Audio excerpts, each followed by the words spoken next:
Hello friends, मैं अंकित कुमार स्वागत करता हूं आपके अपने यूट्यूब चैनल कसूनिया स्टडी पॉइंट में। आज की वीडियो में हम बात करने वाले हैं 7 से 8 मार्च के डेली करंट अफेयर के क्वेश्चन से। बीच में क्लास नहीं बन पाई थी, उस वजह से दोनों दिन की क्लास आज ही लेकर के आए हैं। जो स्टूडेंट इस क्लास की पीडीएफ डाउनलोड करना चाहते हैं उसके लिए नीचे डिस्क्रिप्शन में टेलीग्राम चैनल का लिंक दिया गया है, वहां से जाकर के पीडीएफ भी डाउनलोड कर सकते हैं। और जो स्टूडेंट चैनल पर नए हैं वो कृपया चैनल को सब्सक्राइब अवश्य कर लें, जिससे आने वाली वीडियो की नोटिफिकेशन, आने वाली क्लास की नोटिफिकेशन जल्द से जल्द आपको मिल सके। चलिए आगे बढ़ते हैं, शुरू करते हैं आज की क्लास। पहला प्रश्न है, हाल ही में किस देश को फाइनेंशियल एक्शन टास्क फोर्स की ग्रे लिस्ट में शामिल किया गया है? तो ये किया गया है यूएई को। Paris based financial action task force ने यूएई को अपनी ग्रे लिस्ट में शामिल किया है। यह बढ़ी हुई निगरानी वाले 23 देशों की सूची है, जिसमें मध्य पूर्व के साथ ही जॉर्डन, सीरिया और यमन शामिल है। यूएई ने हाल ही में एक कारपोरेट रजिस्ट्री की स्थापना की है और अन्य देशों के साथ प्रत्यार्पण समझौते पर हस्ताक्षर किए हैं। पाकिस्तान को फाइनेंशियल एक्शन टास्क फोर्स की ग्रे लिस्ट में बरकरार रखा गया है। आगे बढ़ते हैं, अगला प्रश्न है, भारत के स्वदेशी ऑटोमेटिक ट्रेन प्रोटेक्शन सिस्टम का नाम क्या है? तो ये है कवच। कवच स्वदेश में विकसित ऑटोमेटिक ट्रेन प्रोटेक्शन सिस्टम है, जिसका हाल ही में दक्षिणी मध्य रेलवे पर परीक्षण किया गया था। केंद्रीय बजट के अनुसार यह सिस्टम 2022-23 में 2000 किलोमीटर पर पूर्ण रूप से रोल आउट किया जाएगा। इसे ट्रेन कोलाइशन एवोर्डेंस सिस्टम के नाम से भी जाना जाता है। यह भारत की अपनी स्वचालित सुरक्षा प्रणाली है। इसका नाम बदलकर कवच कर दिया गया है।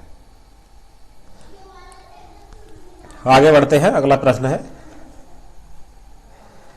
कन्याकुमारी वन्य जीव अभ्यारण्य किस राज्य केंद्र शासित प्रदेश में स्थित है? तो ये स्थित है तमिलनाडु में।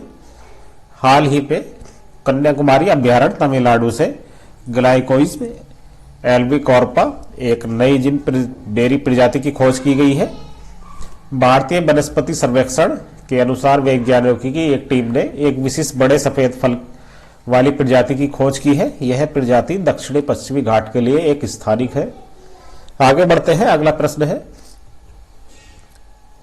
भारत के संविधान के अनुच्छेद 176(1) में किससे संबंधित है? भारत के संविधान का अनुच्छेद 176(1) किससे संबंधित है? तो यह संबंधित है राज्य के दोनों सदनों में राज्यपाल का अभिभाषण से। संविधान के अनुच्छेद 176(a) में कहा गया है कि राज्यपाल प्रत्येक आम चुनाव के बाद और प्रत्येक वर्ष के पहले सत्र के आरंभ में राज्य विधानसभा के दोनों सदनों को एक साथ संबोधित करेंगे। यह अनुच्छेद हाल ही में चर्चा में है, क्योंकि तेलंगाना सरकार ने प्रथागत राज्यपाल के अभिभाषण के बिना विधायिका का बजट सत्र आयोजित करने के अपने निर्णय की घोषणा की है। आगे बढ़ते हैं, अगला प्रश्न है, दूरसंचार विवाद निपटान और अपीलीय न्यायाधिकरण TDSAT के अध्यक्ष रूप में किसे नियुक्त किया गया है? तो ये नियुक्त किए गए हैं जस्टिस DN पटेल। भारत सरकार ने दिल्ली उच्च न्यायालय के मुख्य न्यायाधीश DN पटेल को दूरसंचार विवाद निपटान और अपीलीय न्यायाधिकरण के अध्यक्ष के रूप में नियुक्त किया है।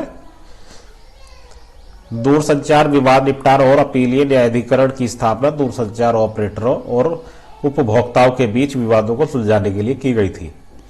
इस ट्रिब्यूनल में एक अध्यक्ष होता है जो सर्वोच्च न्यायालय का न्यायाधीश होना चाहिए या फिर उच्च न्यायालय का मुख्य न्यायाधीश होना चाहिए। आगे बढ़ते हैं, अगला प्रश्न है,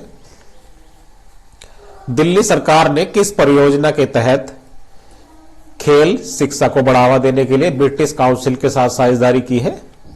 तो यह की गई है प्रीमियर लीग प्राइमरी स्टार्स परियोजना। यह इस परियोजना का नाम है। दिल्ली के स्कूलों में एजुकेशनल डेवलपमेंट के लिए प्रीमियर लीग प्राइमरी स्टार्स कार्यक्रम का विस्तार, कार्यक्रम में महिलाओं की 50% भागीदारी सुनिश्चित करना है। स्कूल और उच्च शिक्षा के क्षेत्र में दिल्ली सरकार के नेतृत्व में ब्रिटेन के शिक्षा संस्थानों और भविष्य की शिक्षा परियोजनाओं के बीच सहयोग स्थापित करना है। आगे बढ़ते हैं, अगला प्रश्न है, भारत उद्योग जल सम्मेलन और फिक्की जल पुरस्कारों के 7वें संस्करण में किस मिशन को विशेष जूरी पुरस्कार प्रदान किया गया है? तो ये प्रदान किया गया है स्वच्छ गंगा के लिए राष्ट्रीय मिशन को। National council for clean Ganga को राष्ट्रीय कायाकल्प संरक्षण और गंगा नदी प्रबंधन के लिए लागू किया गया था, जिसे राष्ट्रीय गंगा परिषद भी कहा जाता है। यह मिशन 12 अगस्त 2011 में सोसाइटी पंजीकरण अधिनियम 1860 के तहत एक पंजीकृत सोसाइटी के रूप में स्थापित किया गया था। आगे बढ़ते हैं, अगला प्रश्न है, भारतीय एक्सा लाइफ इंश्योरेंस ने किस अभिनेत्री को अपना नया ब्रांड एम्बेसडर नियुक्त किया है? तो ये किया गया है अभिनेत्री विद्या बालन को। भारतीय एक्सा लाइफ इंश्योरेंस ने राष्ट्रीय पुरस्कार विजेता अभिनेत्री विद्या बालन को अपना ब्रांड एम्बेसडर नियुक्त किया है। आगे बढ़ते हैं, अगला प्रश्न है, और प्रश्न नहीं है। आज की वीडियो हमारी यहीं तक थी। आज की क्लास को हम यहीं समाप्त करते हैं, और अगर आपको ये क्लास थोड़ी भी पसंद आती है तो क्लास को लाइक करना ना भूलें, ज्यादा से ज्यादा शेयर करते रहें और चैनल को सब्सक्राइब अवश्य कर लें। जय हिंद, जय भारत।